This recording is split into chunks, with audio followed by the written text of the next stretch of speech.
Shah news में आपका इस्तकबाल है। ताज़ा तरीन खबरों के लिए देखते रहिए शाह न्यूज। दिव्यांग సోదర సోదరీమణులందరికీ కూడా నమస్కారం। మీ అందరికీ కూడా దివ్యాంగ దినోత్సవ శుభాకాంక్షలు।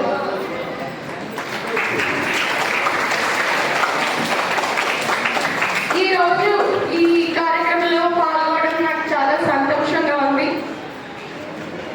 అంటే నేను ఇక్కడ జిల్లాలో జాయిన్ అయ్యాక ప్రతి ప్రజావాణిలో కూడా మనకి దివ్యాంగులకి సంబంధించిన ఎన్నో రకాల సమస్యలు దృష్టికి వస్తూనే ఉన్నాయి।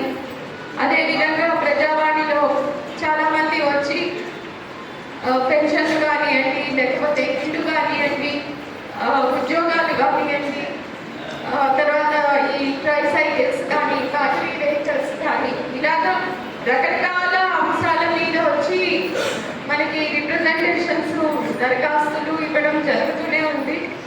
వీటికి సంబంధించి కొన్ని ఇంకా కూడా మనం చర్యలు తీసుకోవాల్సిన అవసరం ఉంది। అయితే మనం చూస్తే మనకి ప్రభుత్వాలు కంటిన్యూస్గా, అంటే మనకి స్వాతంత్ర్యం వచ్చినప్పటి నుంచి ఇప్పటి వరకు కూడా ప్రభుత్వాలు దివ్యాంగుల సంక్షేమం కోసం ఎన్నో రకాల పథకాలు చేపట్టడం అనేది